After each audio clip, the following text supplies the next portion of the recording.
ticket, you sucker! When I look at Kross, I say, man, that's a real man. You know, he's a grown man. And then, you know, same thing with Keith Lee. What would he see when you see Keith Lee? He's a grown man, man. It's a guy that you see on the street. You tend to, you know, maybe want to walk on the other side.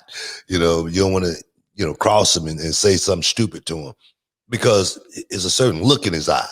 He walk a certain way, and you could tell by a man's walk if you want to mess with him or not. You know what I mean? Brad walk in, you know, you might want to test him. Yeah, they want to test me. I'm such a threat to everyone. They gotta.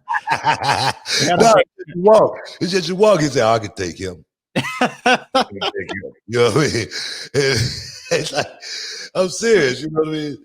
Byron Saxon was talking to me about a guy come walking up on him at a gas station one night, you know, and he got scared. And I said, man, you know why? He can look at you and tell just about what, you know, how you walk.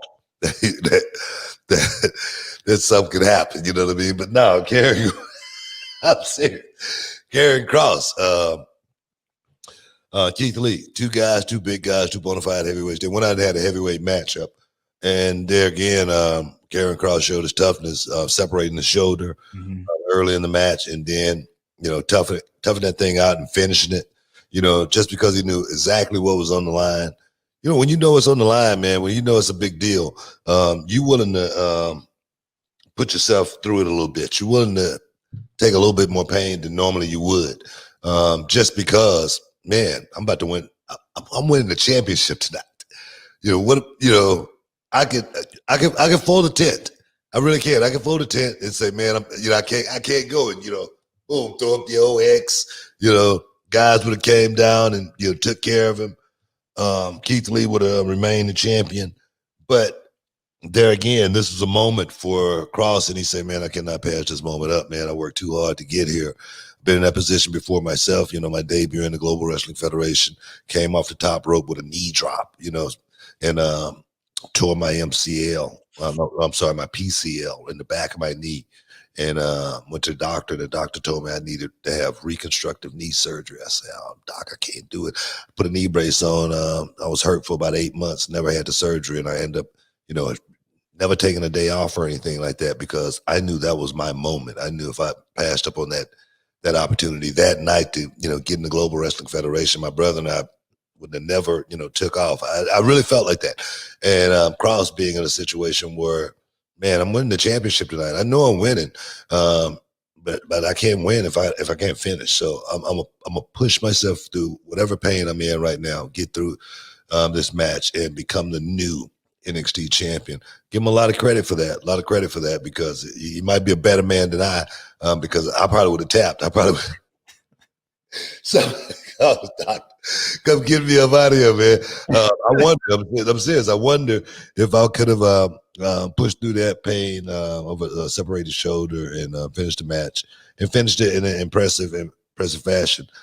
Give Kross a whole lot of credit. Yeah, I've been having nothing but good feelings about Karrion Kross, and, you know, nothing but high praise for the kid, you know, the way he came up in the business.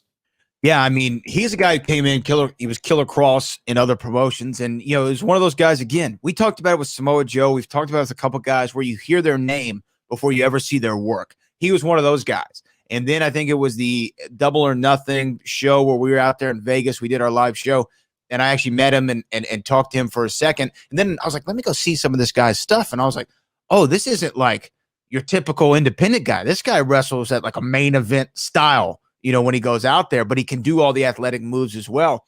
And I think as soon as he made his entrance in NXT, him and Scarlett, because we can't stress enough how important Scarlett is to his act, because when they come out, that pair, that entrance, it's one of the coolest entrances it is in WWE right now. And the way she's lip syncing the lyrics and just has this crazed look in her eye and the smoke and the fire. He has 100% everything that you need to be the guy, to be the main event of WrestleMania, to be the winner of the Royal Rumble, to main event something.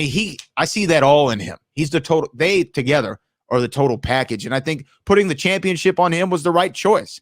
You built this guy like no one can stop him. he's literally a killer when he gets inside the squared circle, and you can't have him lose in his first championship opportunity. He has to go out there and show how dominant he is, and he did that. And then when you find out afterward he had a separated shoulder, and I saw the doctors working on him. They released the footage on YouTube, and they're asking him to kind of raise his arms up. He could barely get his arm up straight in front of him, but he toughed it out and did that whole match. I'm infinitely impressed by this guy, and I think sky is not even the sky's the limit. The moon's the limit for him. I'm really, really high on Karrion Kross.